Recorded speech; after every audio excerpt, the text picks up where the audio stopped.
Breakfast at Tiffany's by Truman Capote, Chapter 1.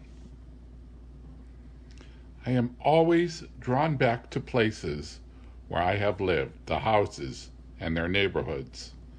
For instance, there is a brownstone in the East 70s where, during the early years of the war, I had my first New York apartment.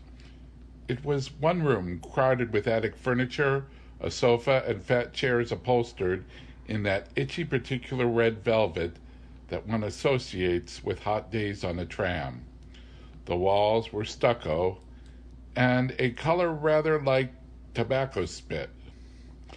Everywhere, in the bathroom too, there were prints of Roman ruins freckled brown with age.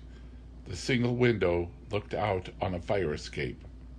Even so, my spirits heightened whenever I felt in my pocket the key to this apartment. With all its gloom, it was still a place of my own, the first, and my books were there, and jars of pencils to sharpen everything I needed, so I felt, to become the writer I wanted to be. It never occurred to me in those days to write about Holly Golightly, and probably it would not now except for a conversation I had with Joe Bell that set the whole memory of her in motion again. Holly Golightly had been a tenant in the old brownstone. She'd occupied the apartment below mine. As for Joe Bell, he ran a bar around the corner on Lexington Avenue. He still does. Both Holly and I used to go there 6-7 times a day, not for a drink, not always, but to make telephone calls. During the war, a private telephone was hard to come by.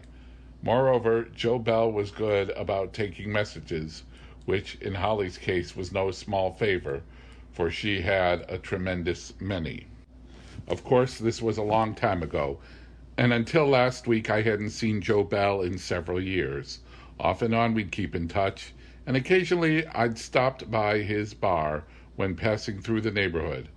But actually, we'd never been strong friends, except inasmuch as we were both friends of Holly Golightly. Joe Bell hasn't an easy nature, he admits it himself. He says it's because he's a bachelor and has a sour stomach. Anyone who knows him will tell you he's a hard man to talk to. Impossible if you don't share his fixations, of which Holly is one. Some others are ice hockey, Weimaraner dogs, Our Gal Sunday, a soap serial he listened to for 15 years, and Gilbert and Sullivan. He claims to be related to one or the other, I can't remember which. And so when, late last Tuesday afternoon, the telephone rang, I heard, "Joe Bell here," I knew it must be about Holly. He didn't say so, just, "Can you rattle right over here? It's important." And there was a croak of excitement in his froggy voice. I took a taxi in a downpour of October rain, and on my way I even thought she might be there, that I would see Holly again. But there was no one on the premises, except the proprietor. Joe Bell's is a quiet place compared to most Lexington Avenue bars. It boasts neither neon nor television. 2 old mirrors reflect the weather from the streets. And behind the bar, in the niche surrounded by photographs of ice hockey stars, there is always a large bowl of fresh flowers that Joe Bell himself arranges with matronly care. That is what he was doing when I came in. "Naturally," he said, rooting a gladiola deep into the bowl. "Naturally, I wouldn't have got you over here if it wasn't I wanted your opinion. It's particular. A very peculiar thing has happened." "You heard from Holly?" He figured a leaf, as though uncertain of how to answer. A small man with a fine head of coarse white hair, he has a bony, sloping face better suited to someone far taller. His complexion seems permanently sunburned. Now it grew even redder. "Can't say exactly heard from her. I mean, I don't know. That's why I want your opinion." Let me build you a drink, something new. They call it a white angel, he said, mixing 1/2 vodka, 1/2 gin, no vermouth. While I drink the result, Joe Bell stood sucking on a Tums and turning over in his mind what he had to tell me. Then, you recall a certain Mr. Iwai Yuniyoshi, gentleman from Japan? From California, I said, recalling Mr. Yuniyoshi perfectly. He's a photographer on one of the picture magazines, and when I knew him, he lived in the studio apartment on the top floor of the brownstone. Don't go mixing me up. All I'm asking, you know who I mean? Okay, so last night who comes waltzing in here but this self-same Mr. Iwai Yuniyoshi? I haven't seen him. I guess it's over 2 years. And where do you think he's been those 2 years? Africa. Joe Bell stopped crunching on his Tums. His eyes narrowed. So how'd you know? Read it in Winchell, which I had, as a matter of fact. He rang open his cash register and produced a manila envelope. Well, see, did you read this in Winchell? In the envelope were 3 photographs, more or less the same, though taken from different angles. A tall, delicate Negro man wearing a calico skirt and with a shy, yet vain smile, displaying in his hands an odd wood sculpture, an elongated carving of a head, a girl's, her hair sleek and short as a young man's, her smooth wood eyes too large and tilted in the tapering face, her mouth wide, overdrawn, not unlike clown lips. On a glance, it resembled most primitive carving, and then it didn't, for here was the spit image of Holly Golightly, at least as much of a likeness as a dark still thing could be. Now what do you make of that? Said Joe Bell, satisfied with my puzzlement. It looks like her. Listen, boy. And he slapped his hand on the bar. It is her. Sure as I'm a man fit to wear bridges. The little Jap knew it was her the minute he saw her. He saw her? In Africa? Well, just the statue there. But it comes to the same thing. Read the facts for yourself, he said, turning over one of the photographs. On the reverse was written, Wood Carving, S. Tribe, Tokokul, East Anglia, Christmas Day, 1956. He said, here's what the Jap says. And the story was this. On Christmas Day, Mr. Yuniyoshi had passed with his camera through Tokokul, a village in the tangles of nowhere and of no interest, merely a congregation of mud huts with monkeys in the yards and buzzards on the roofs. He decided to move on when he saw suddenly a Negro squatting in a doorway carving monkeys on a walking stick. Mr. Yuniyoshi was impressed and asked to see more of his work, whereupon he was shown the carving of the girl's head, and felt, so he told Joe Bell, as if he were falling in a dream. But when he offered to buy it, the Negro cupped his private parts in his hand, apparently a tender gesture comparing to tapping one's heart, and said no. A pound of salt and $10, a wristwatch and 2 pounds of salt and $20, nothing swayed him. Mr. Yuniyoshi was, in all events, determined to learn how the carving came to be made. It cost him his salt and his watch, and the incident was conveyed in African and pig English and finger talk. But it would seem that in the spring of that year, a party of 3 white persons had appeared out of the brush riding horseback, a young woman and 2 men. The men, both red-eyed, with fever, were forced for several weeks to stay shut and shivering in an isolated hut, while the young woman, having presently taken a fancy to the woodcarver, shared the woodcarver's mat. I don't credit that part, Joe Bell said squeamishly. I know she had her ways, but I don't think she'd be up to anything as much as that. And then Then nothing, he shrugged. By and by, she went like she come, rode away on a horse. Alone or with the two men? Joe Bell blinked. With the two men, I guess. Now the Jap. He asked about her up and down the country, but nobody else had ever seen her. Then it was as if he could feel my own sense of letdown transmitting itself to him, and he wanted no part of it. One thing you gotta admit, it's the only definite news in I don't know how many, he counted on his fingers, there weren't enough, years. All I hope she's rich. She must be rich.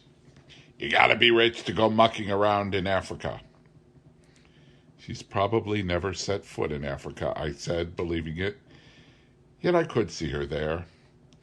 It was somewhere she would have gone, and the carved head. I looked at the photographs again. You know so much. Where is she? Dead, or in a crazy house, or married. I think she's married and quieted down, and maybe right in this very city. He considered a moment. No, he said, and shook his head. I'll tell you why. If she wasn't the city, I'd have seen her. You take a man that likes to walk, a man like me. A man's been walking in the streets, going on 10 or 12 years, and all those years he's got his eye out for one person, and nobody's ever heard. Don't it stand to reason she's not there? I see pieces of her all the time. A flat little bottom, any skinny girl that walks fast and straight. He paused, as though too aware of how intently I was looking at him. You think I'm round the bend? It's just that I didn't know you'd been in love with her. Not like that. I was sorry I'd said it. It disconcerted him. He scooped up the photographs and put them back in their envelope. I looked at my watch. I hadn't any place to go, but I thought it was better to leave. Hold on, he said, gripping my wrist. Sure, I loved her. But it wasn't that I wanted to touch her. And he added without smiling, not that I don't think about that side of things. Even at my age, I'll be 67 January 10. It's a particular fact. But the older I grow, that side of things seems to be on my mind more and more. I don't remember thinking about it so much even when I was younger, and it's every other minute. Maybe the older you grow and the less easy it is to put thought into action, maybe that's why it gets all locked up in your head and becomes a burden.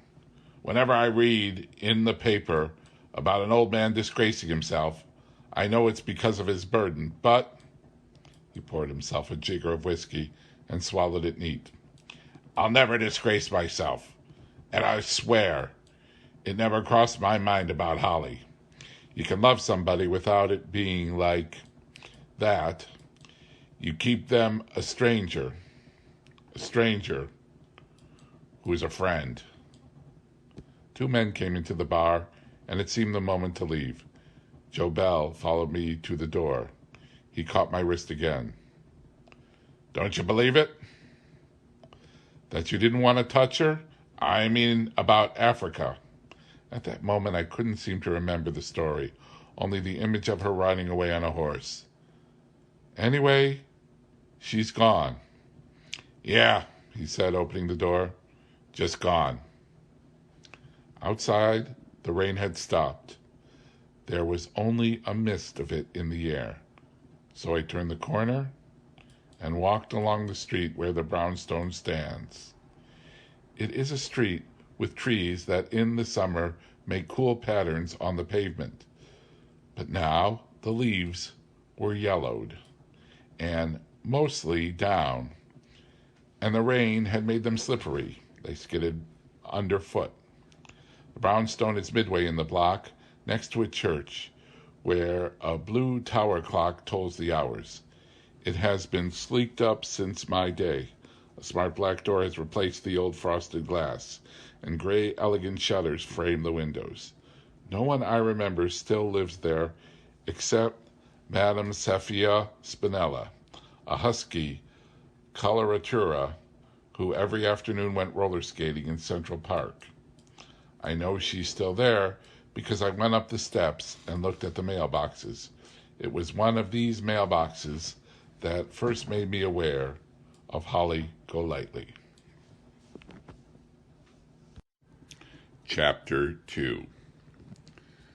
I'd been living in the house about a week when I noticed that the mailbox belonging to apartment 2 had a name slot fitted with a curious card.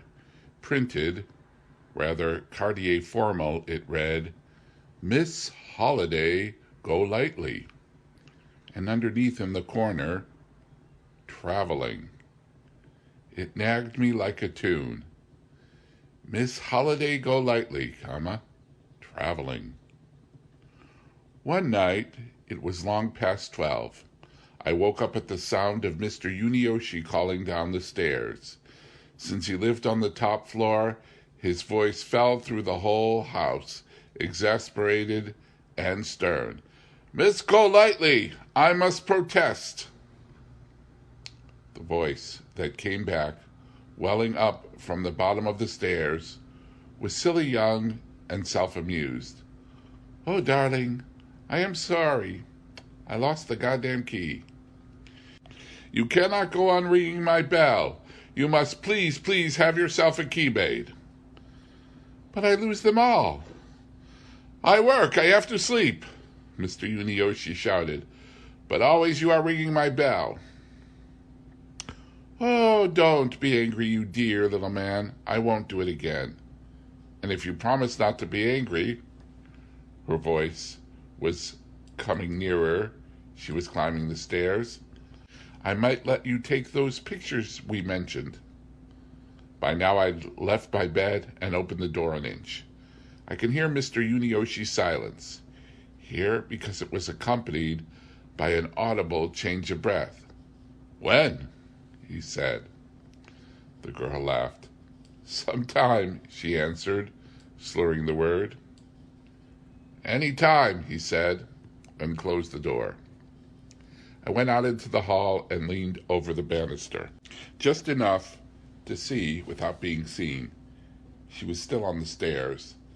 Now she reached the landing, and the ragbag colors of her boy's hairs, tawny streaks, strands of albino blonde and yellow, caught the hall light.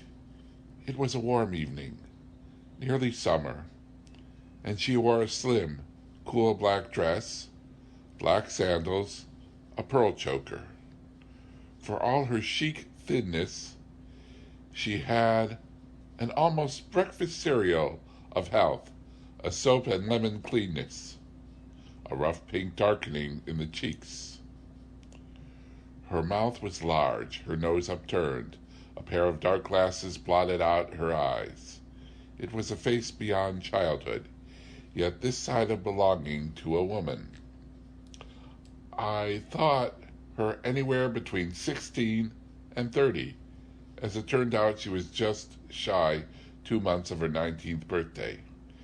She was not alone. There was a man following behind her. The way his plump hand clutched at her hip, somehow improper, not morally, aesthetically.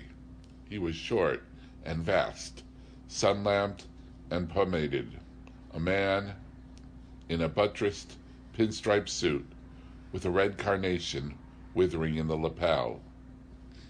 When they reached her door, she rummaged her purse in search of a key, and took no notice of the fact that his thick lips were nuzzling the nape of her neck. At last, though, finding the key and opening her door, she turned to him cordially. Bless you, darling. You were sweet to see me home.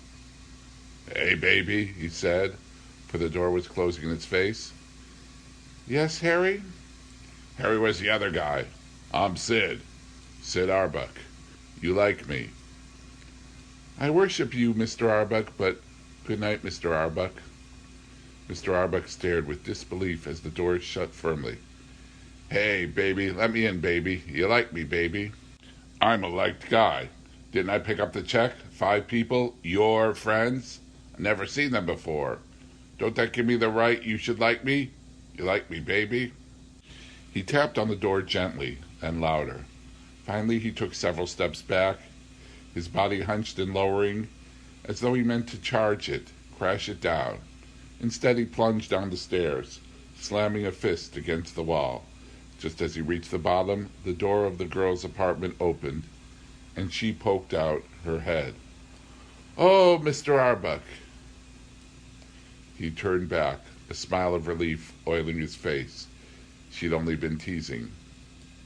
"The next time a girl wants a little powder room change," she called, not teasing at all, "take my advice, darling. Don't give her 20 cents. Chapter 3. She kept her promise to Mr. Yunioshi, or I assume she did not ring his bell again, for in the next days she started ringing mine, sometimes at 2 in the morning, 3 and 4. She had no qualms about what hour she got me out of bed to push the buzzer that released the downstairs door.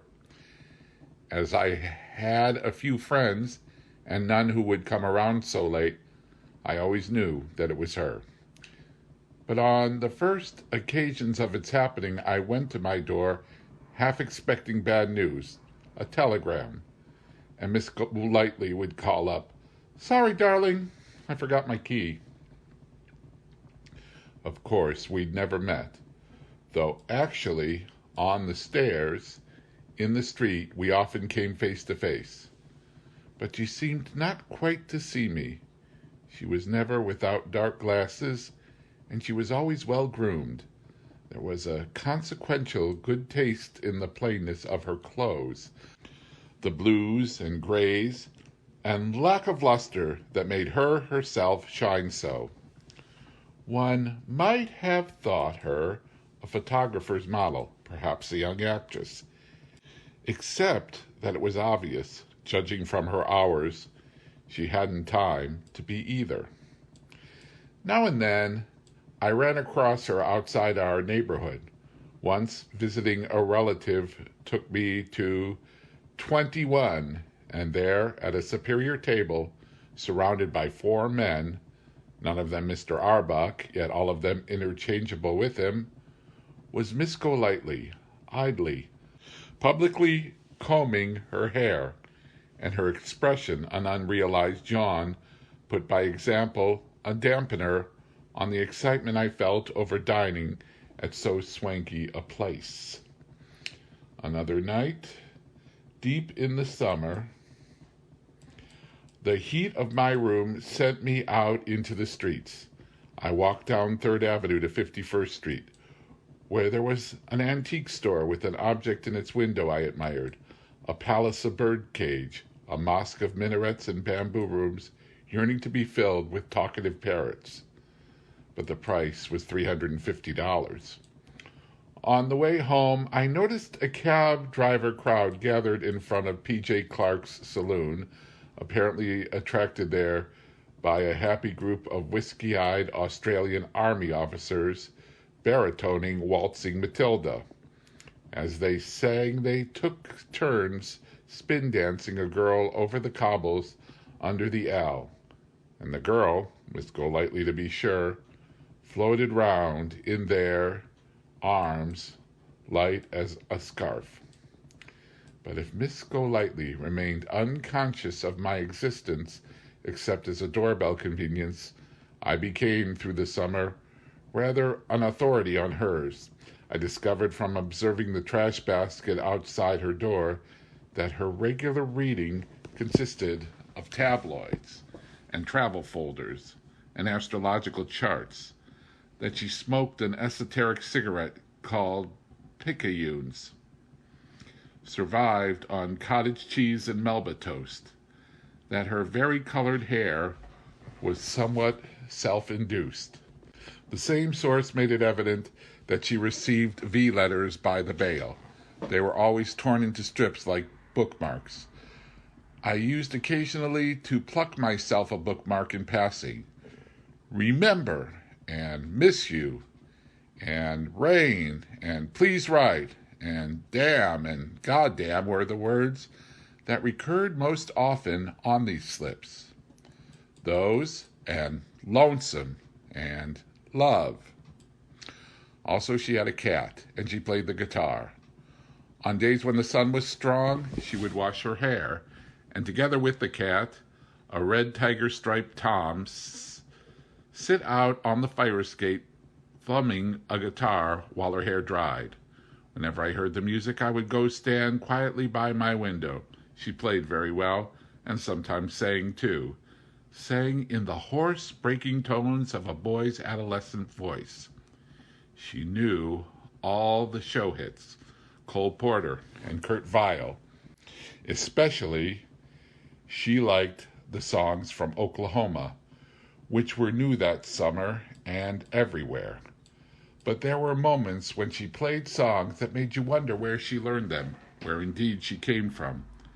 Harsh, tender, wandering tunes with words that smacked of piney woods or prairie. One went, "Don't want to sleep, don't want to die, just want to go a-traveling through the pastures of the sky." And this one seemed to gratify her the most. For often she continued it long after her hair had dried, after the sun had gone, and there were lighted windows in the dusk. But our acquaintance did not make headway until September, an evening with the first ripple chills of autumn running through it. I'd been to a movie, come home and gone to bed with a bourbon nightcap and the newest Simenon. So much my idea of comfort that I couldn't understand a sense of unease that multiplied until I could hear my heart beating. It was a feeling I'd read about, written about, but never before experienced, the feeling of being watched, of someone in the room. Then, an abrupt rapping at the window, a glimpse of ghostly gray. I spilled the bourbon. It was some little while before I could bring myself to open the window and ask Miss Golightly what she wanted. "I've got the most terrifying man downstairs," she said, stepping off the fire escape into the room. "I mean, he's sweet when he isn't drunk, but let him start lapping up the vino and, oh God, quel beast! If there's one thing I loathe, it's men who bite." She loosened a gray flannel robe off her shoulder to show me evidence of what happens if a man bites. The robe was all she was wearing. "I'm sorry if I frighten you, but when the beast got so tiresome, I just went out the window. I think he thinks I'm in the bathroom. Not that I give a damn what he thinks. The hell with him. He'll get tired, he'll go to sleep. My God, he should. Hate martinis before dinner and enough wine to wash an elephant. Listen, you can throw me out if you want to. I've got a gall barging in on you like this. But that fire escape was damned icy, and you look so cozy, like my brother Fred. We used to sleep four in a bed, and he was the only one that ever let me hug him on a cold night. By the way, do you mind if I call you Fred?" She'd come completely into the room now, and she paused there, staring at me. I'd never seen her before, not wearing dark glasses. And it was obvious now that they were prescription lenses, for without them her eyes had an assessing squint, like a jeweler's.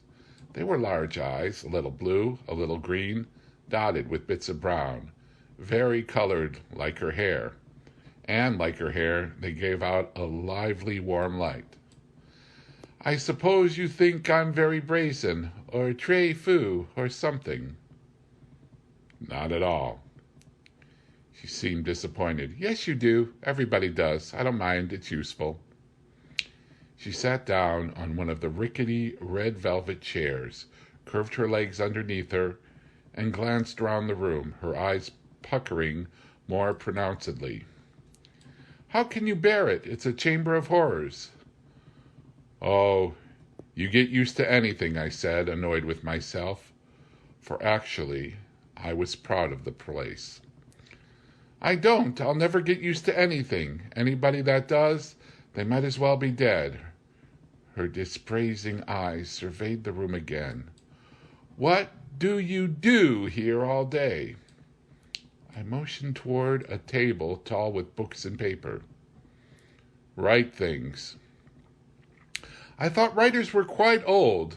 Of course, Soroyan isn't old. I met him at a party, and really he isn't old at all. In fact, she mused, if he'd give himself a closer shave. By the way, is Hemingway old? In his 40s, I should think. That's not bad. I can't get excited by a man until he's 42. I know this idiot girl who keeps telling me I ought to go to a head shrinker. She says I have a father complex, which is so Mirdy. I simply trained myself to like older men. It was the smartest thing I ever did. How old is W. Somerset Maugham? Well, I'm not sure. 60-something. That's not bad. I've never been to bed with a writer. No, wait, do you know Benny Shacklet? She frowned when I shook my head. That's funny. He's written an awful lot of radio stuff. But Quell Rat, tell me, are you a real writer? It depends on what you mean by real. Well, darling, does anyone buy what you write? Not yet. I'm going to help you, she said. I can, too. Think of all the people I know who know people. I'm going to help you because you look like my brother Fred, only smaller. I haven't seen him since I was 14. That's when I left home. And he was already 6 feet 2. My other brothers were more your size, runts. It was the peanut butter that made Fred so tall. Everybody thought it was Dottie, the way he gorged himself on peanut butter. He didn't care about anything in this world except horses and peanut butter. But he wasn't Dottie, just sweet and vague and terribly slow. He'd been in the 8th grade 3 years when I ran away. Poor Fred. I wonder if the Army's generous with their peanut butter, which reminds me I'm starving. I pointed to a bowl of apples. At the same time, asked her how and why she'd left home so young. She looked at me blankly and rubbed her nose, as though it tickled.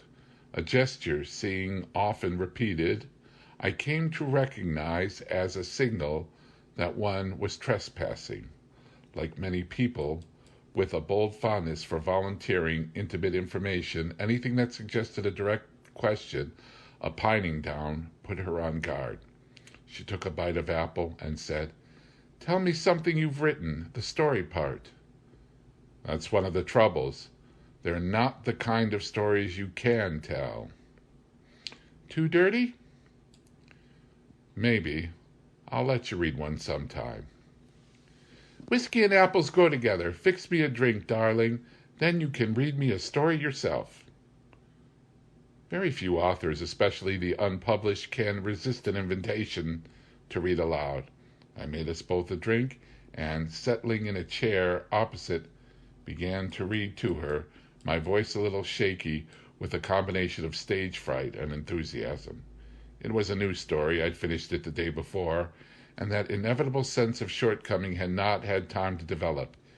It was about 2 women who share a house, school teachers, one of whom, when the other becomes engaged, spreads with anonymous notes a scandal that prevents the marriage. As I read, each glimpse I stole of Holly made my heart contract. She fidgeted. She picked apart the butts in an ashtray. She mooned over her fingernails as though longing for a file. Worse, when I did seem to have her interest, there was actually a telltale frost over her eyes, as if she were wondering whether to buy a pair of shoes she'd seen in some window. Is that the end? She asked, waking up. She floundered for something more to say. Of course, I like dykes themselves. They don't scare me a bit. But stories about dykes bore the bejesus out of me. I just can't put myself in their shoes. Well, really, darling, she said, because I was clearly puzzled. If it's not about a couple of bull dykes, what the hell is it about? But I was in no mood to compound the mistake of having read the story with the further embarrassment of explaining it. The same vanity that had led to such exposure now forced me to mark her down as an insensitive, mindless show-off. Incidentally, she said, do you happen to know any nice lesbians? I'm looking for a roommate. Well, don't laugh. I'm so disorganized I simply can't afford a maid. And really, dykes are wonderful homemakers. They love to do all the work. You never have to bother about brooms and defrosting and sending out the laundry. I had a roommate in Hollywood. She played in westerns. They called her the Lone Ranger. But I'll say this for her. She was better than a man around the house. Of course, people couldn't help but think I must be a bit of a dyke myself. And of course I am. Everyone is. A bit. So what? That never discouraged a man yet. In fact, it seems to goad them on. Look at the Lone Ranger, married twice. Usually dykes only get married once, just for the name. It seems to carry such cachet later on to be called Mrs. Something Another. That's not true. She was staring at an alarm clock on the table. It can't be 4:30. The window was turning blue. A sunrise breeze bandied the curtains. What is today? Thursday. Thursday. She stood up. My God, she said, and sat down again with a moan. It's too gruesome. I was tired enough not to be curious. I lay down on the bed and closed my eyes. Still, it was irresistible. What's gruesome about Thursday? Nothing, except that I can never remember when it's coming. You see, on Thursdays I have to catch the 8:45. They're so particular about visiting hours. So if you're there by 10, that gives you an hour before the poor men eat lunch. Think of it. Lunch at 11. You can go at 2, and I'd so much rather, but he likes me to come in the morning. He says it sets him up for the rest of the day. I've got to stay awake, she said, pinching her cheeks until the roses came. There isn't time to sleep. I look consumptive. I'd sag like a tenement, and that wouldn't be fair. A girl can't go to Sing Sing with a green face. I suppose not. The anger I felt at her over my story was ebbing. She absorbed me again. All the visitors do make an effort to look their best. And it's very tender. It's sweet as hell. The way the women wear their prettiest everything. I mean the old ones and the really poor ones too. They make the dearest effort to look nice and smell nice too, and I love them for it. I love the kids too, especially the colored ones. I mean the kids the wives bring. It should be sad seeing the kids there, but it isn't. They have ribbons in their hair and lots of shine on their shoes. You'd think there was going to be ice cream. And sometimes that's what it's like in the visitors' room, a party. Anyway, it's not like the movies. You know, grim whisperings through a grill. There isn't any grill. Just a counter between you and them. And the kids stand on it to be hugged. All you have to do to kiss somebody is lean across. What I like most, they're so happy to see each other. They've saved up so much to talk about. It's impossible to be dull. They keep laughing and holding hands. It's different afterwards, she said. I see them on a train. They sit so quiet, watching the river go by. She stretched a strand of hair to the corner of her mouth and nibbled it thoughtfully. I'm keeping you awake. Go to sleep. Please. I'm interested. I know you are. That's why I want you to go to sleep. Because if I keep on, I'll tell you about Sally.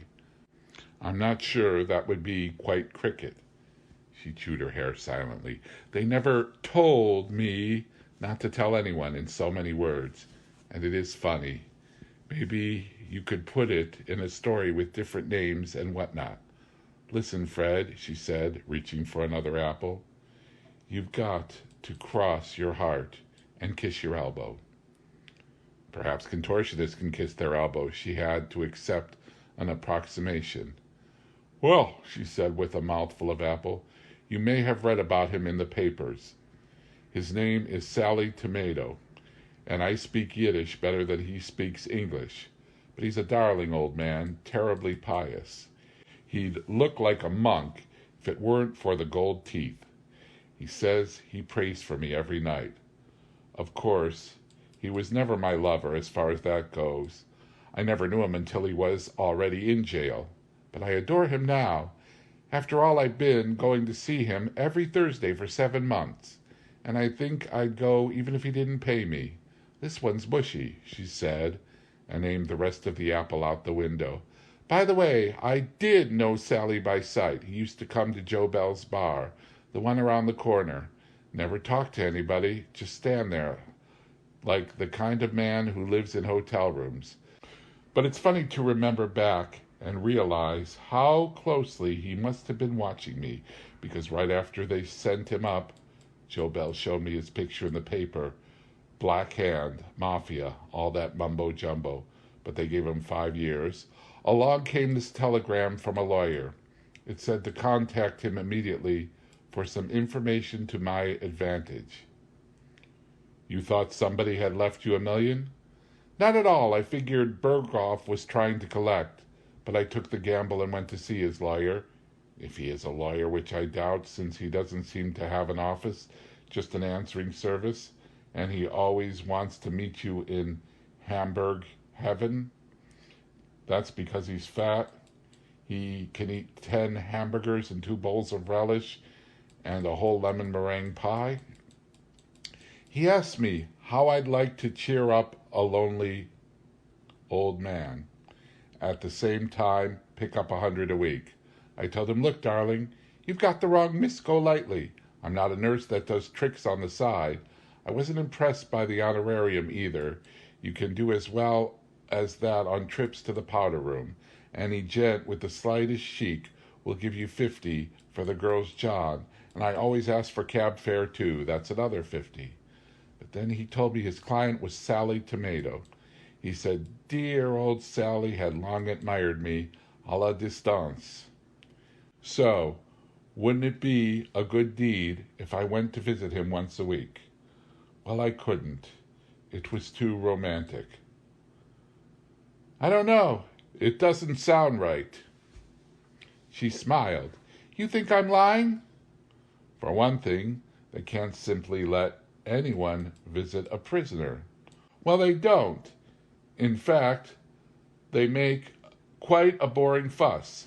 I'm supposed to be his niece. And it's as simple as that? For an hour's conversation, he gives you $100?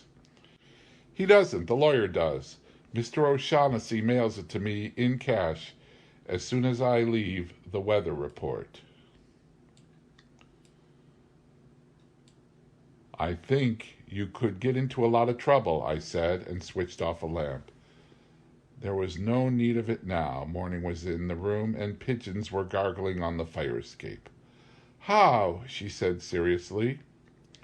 There must be something in the law books about false identity. After all, you're not his niece. And what about this weather report? She patted a yawn. But it's nothing, just messages I leave with the answering service, so Mr. O'Shaughnessy will know for sure that I've been up there. Sully tells me what to say, things like, oh, there's a hurricane in Cuba, and it's snowing in Palermo. Don't worry, darling, she said, moving to the bed. I've taken care of myself a long time. The morning light seemed refracted through her. As she pulled the bed covers up to my chin, she gleamed like a transparent child. Then she laid down beside me. Do you mind? I only want to rest a moment, so let's don't say another word. Go to sleep. I pretended to. I made my breathing heavy and regular. Bells in the tower of the next church rang the hour. It was 6 when she put her hand on my arm, a fragile touch, careful not to waken. Poor Fred, she whispered, and it seemed she was speaking to me, but she was not. Where are you, Fred? Because it's cold. There's snow in the wind. Her cheek came to rest against my shoulder.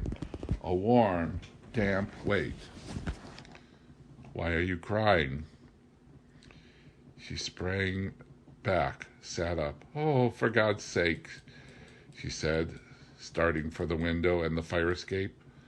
I hate snoops.